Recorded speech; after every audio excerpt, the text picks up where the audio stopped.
Welcome to the Truvisionaries 2026. Today, I'm delighted to be joined by Katie Cline. Katie, how are you? I'm so good. So happy to be here with you. Thank you for having me. Well, it's lovely to see you, and congratulations on your inclusion in the Truvisionaries 2026. Thank you so much. What an honor. I can't believe it. Thank you so much. Well, look, you're a very easy pick.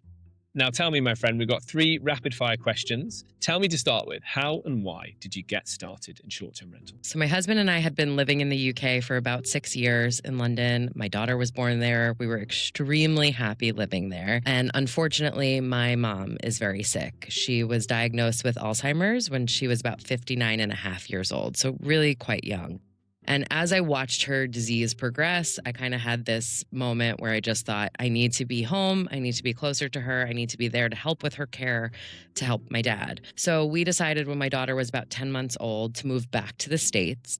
And we chose to move back to New York City because that's where we had been living before we moved to the UK. It's very close to where my parents live. And real estate in New York City, will surprise nobody, extremely expensive. And more than trying to understand, could we even afford to buy a home here? It was that bigger question of, do we want to? Like, are we even going to like living in New York City again now that we're returning as parents? So instead of buying a home in New York City, we decided to buy our second home first, a place near Lake George, which is an area that my husband and I had gone camping every summer since we started dating. Absolutely love it there. And inevitably, on every single camping trip, when I was like cold, wet, missing modern conveniences like indoor plumbing, I would always think to myself, wouldn't it be nice to own a house here someday? So we decided to buy a place up there. And given my background in the hotel industry, I just thought maybe if I list it on Airbnb and Vrbo, maybe, just maybe, I could cover some of my costs.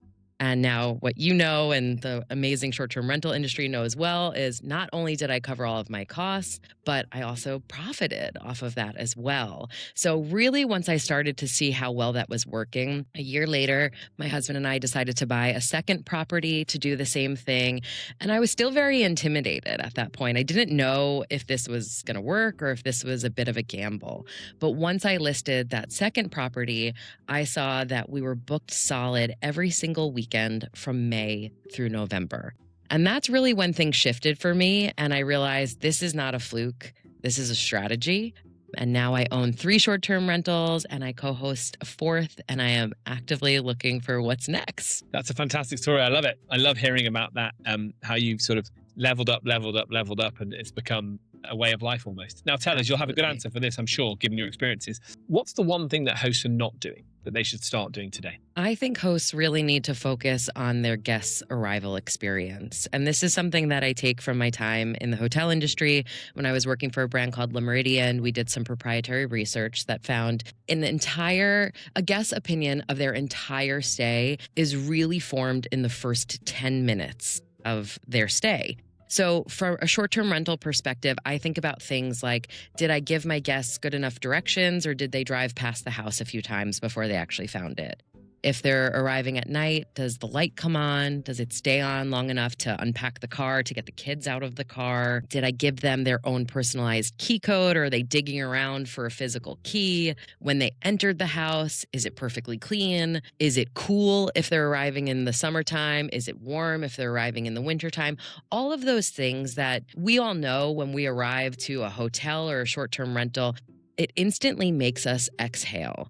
And on one of my podcasts, Sweet Success, I had the pleasure of interviewing Rory Sutherland, who's a TEDx speaker, a New York Times bestseller. And he talks about something that we as humans have called confirmation bias, where it really supports this entire point that whatever we experienced in those first 10 minutes, we are going to spend the rest of our trip looking for proof points that prove we are a genius and we knew it, we were right. And we're either going to prove it's a great place to stay or it's not a great place to stay. So I really encourage people to think about what that arrival experience is, because it's going to set the tone for everything. That's fantastic. I really like that advice. Thanks, Katie. Tell me, finally, looking at 2026 and beyond, let's get the crystal ball out. What do you see the industry progressing towards? Where do you feel like we're heading? I think we're going to see a huge movement, and we're already seeing it, back towards hospitality. I think a lot of people entered the short-term rental space as a real estate investor, and obviously that's super important. These are incredible assets to own and to manage.